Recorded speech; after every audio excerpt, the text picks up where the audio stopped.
Oh, we're sunk! All of us! Swim! As some of you know, I have a keen interest in urban planning, geophysics, and anything involving our eventual and inevitable destruction. Ended is a recent summary on rising sea level in Hong Kong. It expresses the issue well in lay terms. Freedom Cowboy complained my post titles are a bit sterile. Whatever. How is this one? The Sinking of Hong Kong. From Hong Kong Newswire, Hong Kong's watery future, images and external links redacted. The Joint Corporate Development Bureau has released a report on sea level rise in Hong Kong over the next 50 years. Since the year 2000, Hong Kong experienced 9 to 13 meters of water level rise, varying by location. Oh wow, that's pretty much. Quite a bit. Geologists cite a combination of Antarctic, or maybe Arctic, not sure what they went for there, of ice melting, the natural sinking of Hong Kong's artificial fill shorefronts, and forced subsidence caused by massive urban construction. Geologists predict a continued rise in water levels over the next 50 years, with slowing land subsidence being offset by the accelerating collapse of the Antarctic ice sheet. Quoting from government geologist Ming Jia, with up to 15 meters of subsidence expected over the next half-century, a large fraction of current Hong Kong will become submarine. Due to our population and small land base, abandonment of flooded land is no longer practical. Rigorous amphibious retrofitting of the city will need to continue. By 2100, current coastal buildings will mostly rise from a canal environment.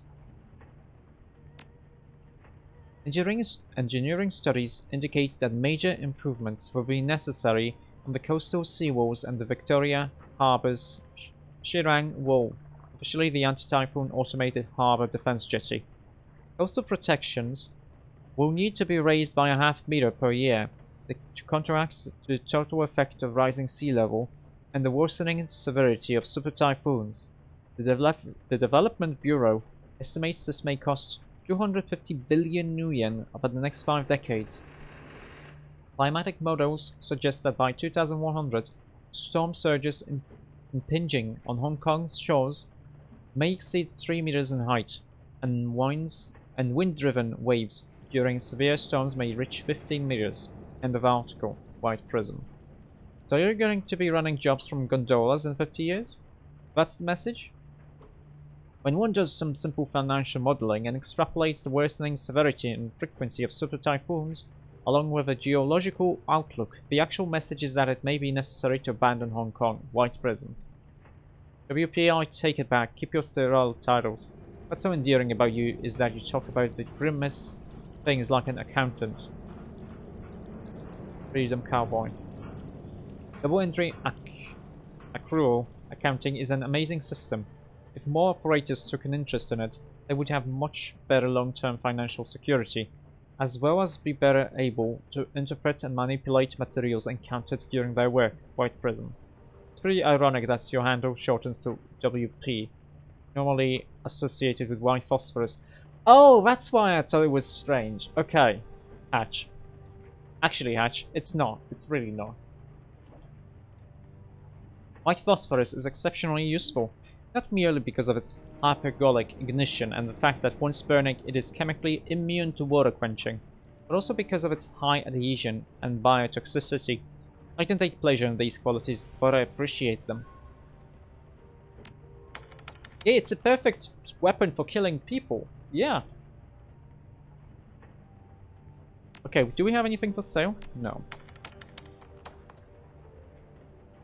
We don't have a job right now. However, I do want to go to a shop.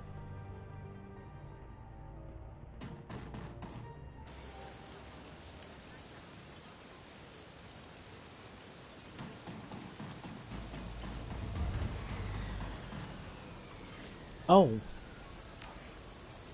I wonder. I have 13 karma. I have quite a bit. I could go for spellcasting 4 just to unlock this. This would cost me 9 points. It's kind of a lot.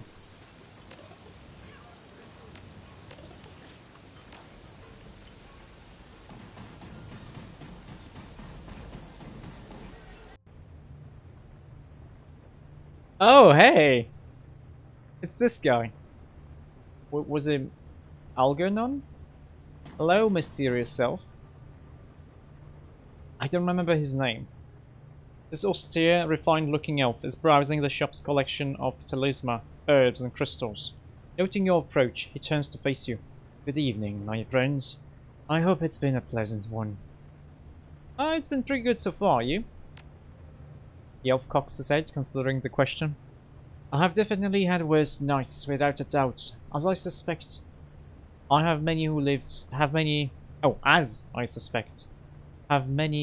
here in Huoi. One needs only look to the walled city to see how far into misery and squalor one can fall. My name is Algernon Halfstream, and it's a pleasure to make your acquaintance. He does not extend his hand, but he does incline his head politely. It's not quite a bow, but almost.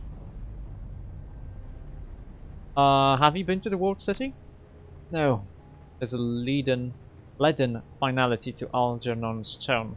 He pauses for a moment before elaborating. I have looked around outside and spoken to some residents who trade at the edge. I have not entered it. The misery and hopelessness of those within it is overwhelming, and I would prefer not to venture too near such a well of negativity. But those emotions have colored and wrapped astral space in a unique fashion that I felt was worth studying, albeit from afar. Shakes his head sadly. Such a waste of human potential, to think of all of the ways the world and fate have failed those people. You don't really sound local. No, I am not, I admit. Though I have been to Hong Kong many times in the past. I was acquainted with Miao's mother, Eleanor. Algernon spares a moment to survey the shop. I must say, it's been kept in wonderful condition, if not improved somewhat. Okay, where are you originally from?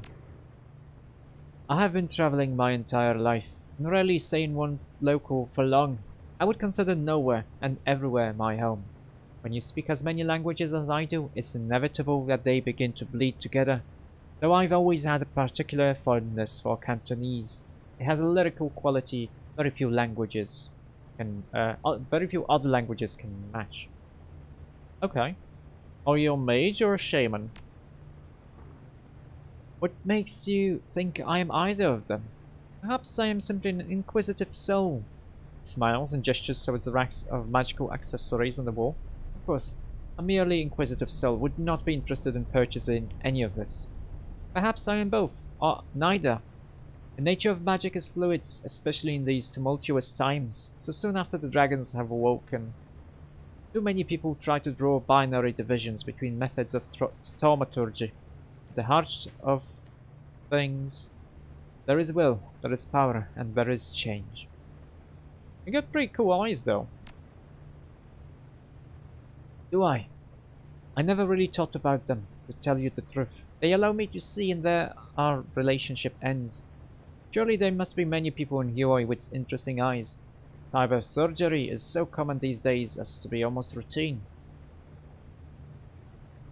But most people's eyes don't glow, Algernon. I suppose that's true. But there are so many inexplicable quirks of genetics in this post-awakening world. Birds that summon lightning, dogs that breathe fire, cats that transform into lions. Glowing eyes seem pretty small, taken in comparison to all of those. That's fair. Bye-bye. Safe travels, my friend. Hello, Crafty. A quick glance around the shop reveals an unusual level of untidiness. The whole place is covered in books, sprawled across the floor and piled high atop tables, chairs, and desks. The shopkeeper peers at you from behind a tower of loosely stacked text. Her eyes red and weary. Hey, welcome back. I haven't seen you around yet lately. She sees you eyeing her paperback chaos. Ah yeah, sorry for the mess. I've been real busy lately. Oh, are you doing some research? She leans forwards, strands of black and pink hair falling across her cheeks, places a book on top of a pile before her. You could say that. Her eyes narrow. Tell me, have you had the dreams? Yeah, sure. Do you know something about them? She seems satisfied with your answer, and lazily pushes a strand of hair behind her ear. My mother was an avid researcher of the walled city. She kept extensive journals of her findings. A sweep of her hand gestures to the entire shop. These dreams weren't having a commonplace in the walled city, but ever since they started leaking into Hioi, I felt something was wrong. Against my better judgment, I started reading her notes to see what I can learn about the dreams. I always thought her theories were just ravings of a mad woman, but now... She leans back and places her hands behind her head for support. While the investigation is still underway, as you can see. Hey, if it's not too much trouble, I want to help. Her eyes search your face. After a moment, she nods. Tell you what, you can keep the investigation going on your end. I'll share what I've found. Two minds are always better than one, especially when it comes to dealing with something as abstract as dreams. Okay, I guess we can continue this later. Let me see what you're selling. Okay, doesn't sell any better armor than 6, but the 6 is really strong. Consumables.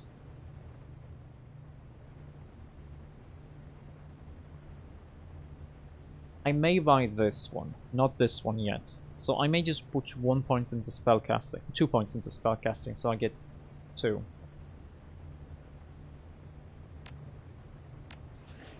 Oh yeah, I can't look at... I can't put stuff into... can't use karma points in conversation.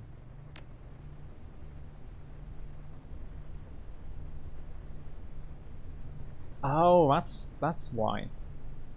Increases chance to hit with hermetic magic spells and chi casting attacks. So my killing hands actually use willpower to hit.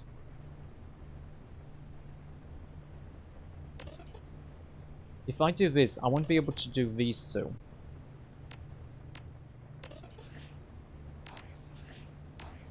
Let's go to Sparta and see if we can buy anything useful. If I need to get my chi casting to 6, well, what do I get on 6?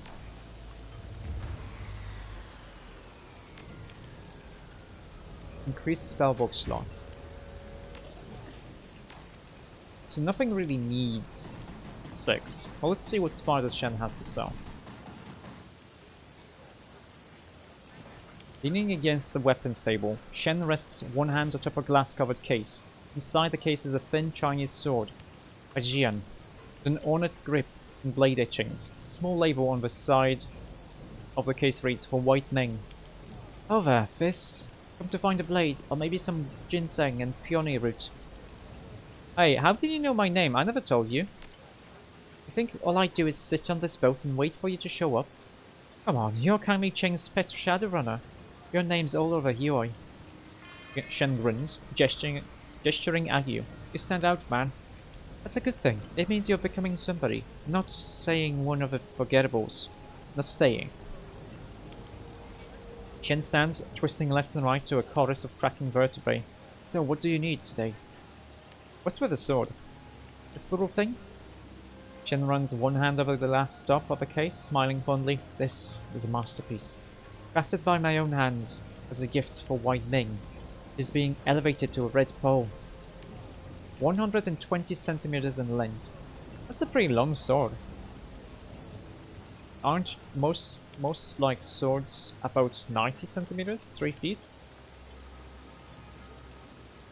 120 centimeters in length, 3.5 centimeters width at the base, tapering to 2.75 before the tip.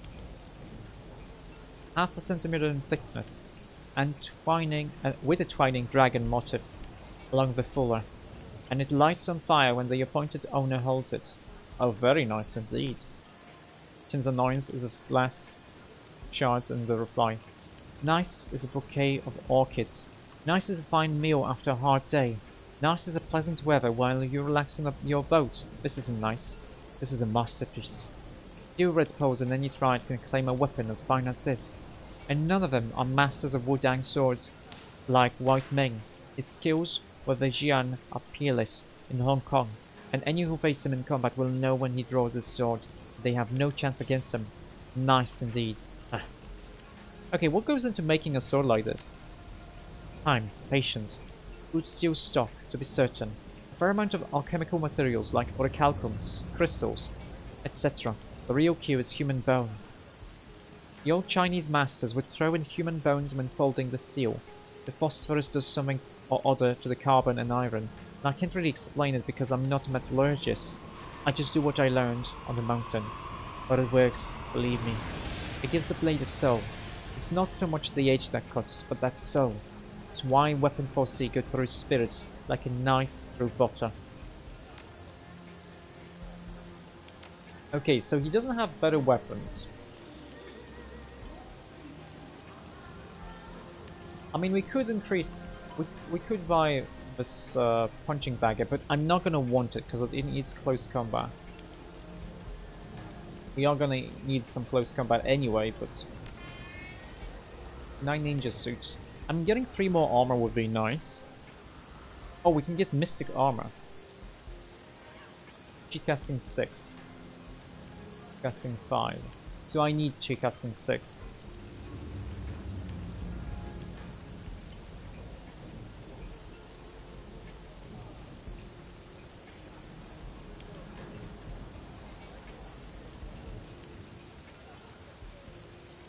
And martial defense 1.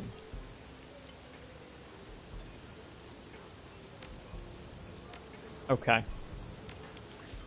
I think I want this then.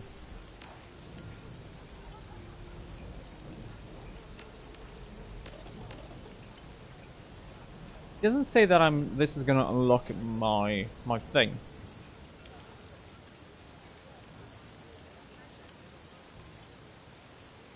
Wait a second, Mystic Armor is 8. Did I just read this wrong? The area behind Shin's table is even more cluttered than usual. Many of the glass cages have been pulled out of their neatly arranged stacks, lying above the floor of the boat like miniature reptilian landmines. Shin is busy checking each cage, marking the contents on a comlink. Be with you in a second, just seeing if an order is complete.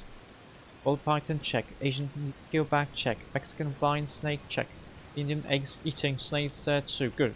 Looks like everything's here. Shin nods in satisfaction, placing the comlink down on the table in front of you. Right then, what can I do for you? I thought you didn't sell your animals. I don't! Especially not the venomous ones. But this is different. I'm brokering a deal between a reptile wholesaler and a friend of mine who needs a lot of snakes for his next street production. Ken plants a foot atop one cage, smiling broadly. You ever heard of a man by the name of Dr. Shen Yang? Oh no. There's gonna be an accident. Sure, I even did some work for him. Ken blinks, obviously surprised by the news.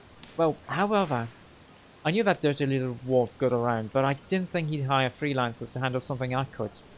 You must be familiar with the weird little bastard he is. What a weird little bastard he is then. So these snakes are for his next street movie. I think he's calling it Martian Snake Witches of the Fourth Reich. Some terrible science fiction movie about time-traveling wizards from the future. Shrugging, Shen throws both hands into the air. God knows where he gets the funding for these ideas. They sure don't sell for crap.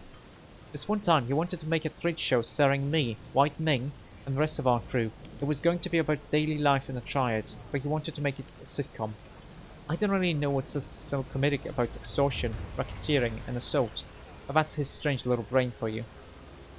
Okay, show me what you got. Mystic Armor 6. So is the game lying to me? He doesn't sell the bonded spell, which is unfortunate.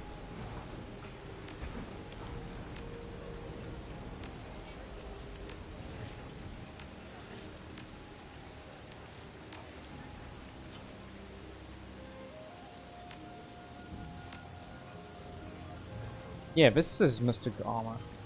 So I guess I shouldn't really leave these. Okay, but I'm gonna want this. So I can get my spellcasting to 2. That's okay. This does mean that we got 1 bonus spell slot, which is nice. So I don't have to get rid of anything.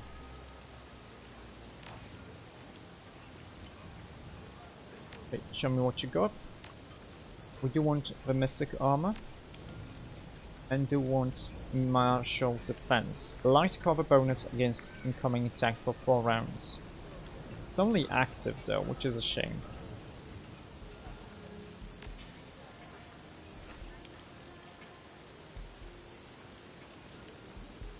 But light cover against incoming attacks. It doesn't say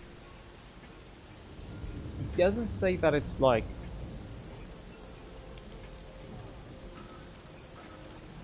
magical like this one. And it's only an active spell. That's fine, I guess.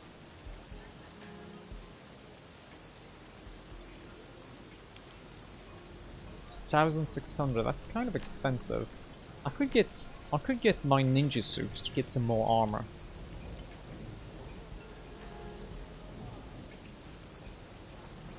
It's gonna cost all of my money though.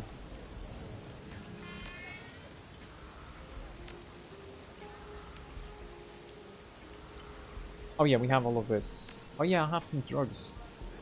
Can I change you? Go here. One goes here. Martial defense goes here. We are gonna want to have pain resistance.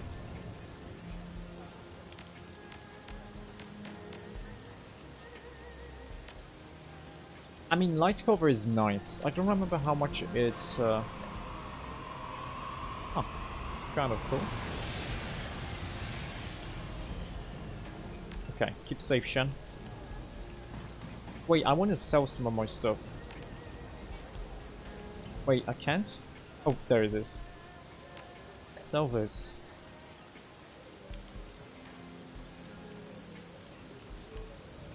Okay, good.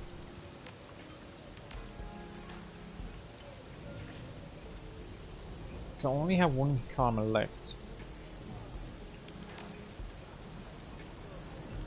Now I could actually put 1 point in conjuring, so I can buy a fetish that gives me 1 point of charisma. It's not a big deal, you know what? I think I should do it. Let me just make sure that's the thing I'm supposed to look for though.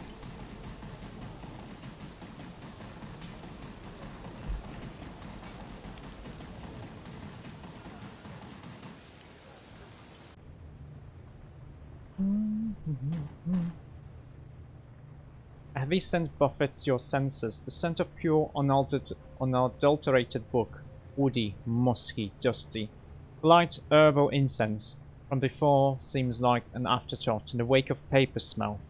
Looking around, you see that the shopkeeper has abandoned her earlier feeble attempts at organizing the texts. Several of the towers of books are now reduced to piles on the ground. A piece of paper, caught somehow in the ceiling rafter, rustles gently above you. Hello, anyone home? You hear a shuffling of papers. An arm rolls out from under a pile of blankets and books. And the crafty raises her head. A notebook spread open on top of it. The book topples to the floor. Oh, hey! Her voice cracks. Crafty clears her throat with a cough and stumbles out of her pile. Her voice is clear when she speaks again. Sorry about the mess. I was up all night reading. Or rather, up every night reading. She stretches. You look dog-tired. Feeling okay? She lets out a single, sharp laugh. I've been better, if that's what you mean. Going through these notebooks has been hard. Not just because of the sheer amount of information. It's been a nostalgic ride, too. Why don't you take a break? No way. I've dug myself too deep to back out now. And I don't say that as a bad thing. I've made progress, and I'm proud of that.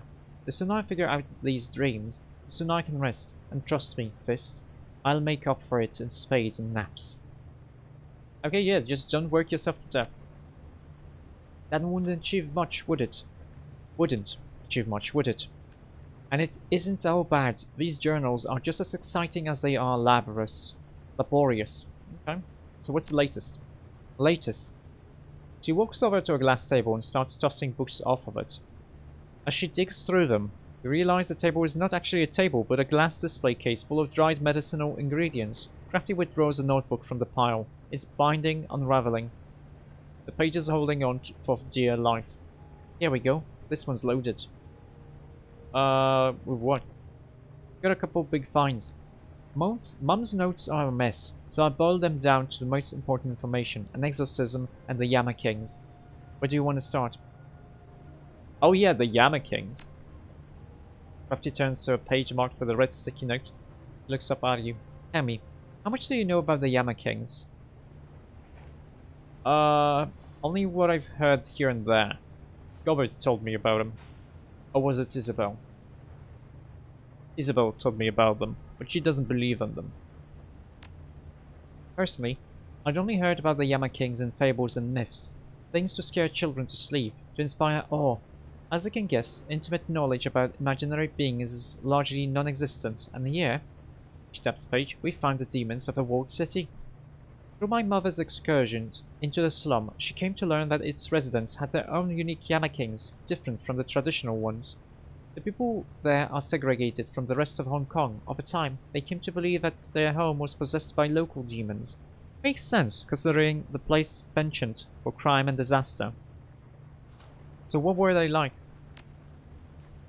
There were three that Mum knew of. Lam Vi, Fu Mang, and Xian Ya. Each Yama King is associated with the negative energy on which they feed. Lam Vi feeds from cowards, Fu Mang from the guilty, and Xian Ya slaves. Unfortunately, my mother's handwriting declined with her sanity.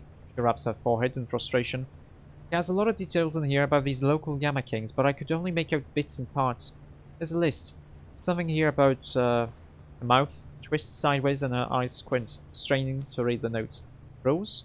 Maybe laws of some sort. The thing that stood out to me is here. She plumps a finger onto the page. It's about the propriety surrounding the ownership and the deals, exchanges, negotiations, luncheons?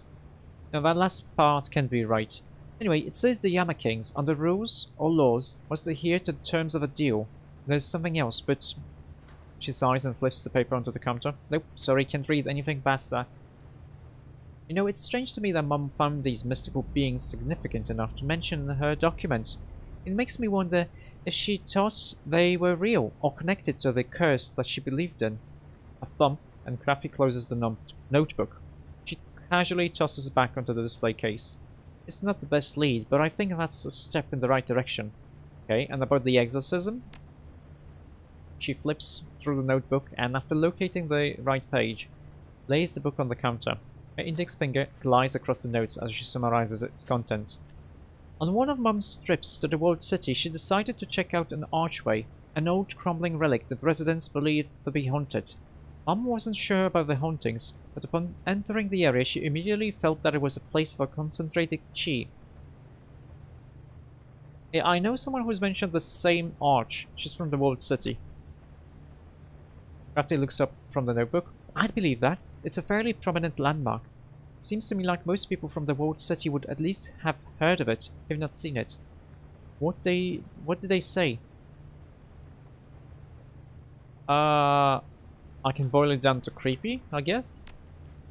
Yeah, I'd have to agree with you there. At least from what my mother wrote, it was seriously bad. Okay, go on. But she wasn't like your standard run-of-the-mill energy. Even for the walled city, this chi was exceptionally dark, and it all seemed to gravitate towards the arch. So she did what any cook of her magic brand would try, a Taoist exorcism. How did it go? It went to hell. The exorcism failed, and something happened to her. She broke. Crafty takes a deep breath through her nose. My mother had entered the city strong, confident, and capable. But when she left that day, it's hard to explain. It's as if the experience left her vulnerable to those base horrors within the walled city. She grew paranoid and became frail of mind and body, a mere shadow of her former self. It's as if she'd witnessed something, and it changed her. She became more obsessed than ever, and that's how I remember her now, as that broken woman. I'm not sure how this fits into our investigation, but if that sort of malevolence is coursing through the walled city, it's no wonder the people who live there experience such terrible dreams. Okay. Oh yeah, could you send me a copy of those notes? Crafty taps her finger to her nose. Already a step ahead of you. I just finished digitally transcribing the information. I'll send it your way. She looks around the book-covered shop. As soon as I find my terminal. Thanks, Crafty. You're welcome. Expect them soon. Hey, can I buy the spirit fetish? I don't have enough. Wait, that's yeah, charisma and spirit control.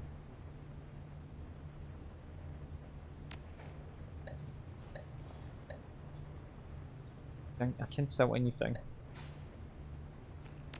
Not right now. Okay, yeah, just go back to what you were doing.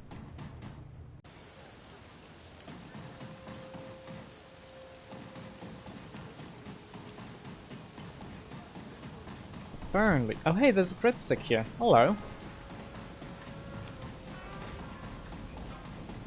Give me 10,064, that's fine. That's A-okay.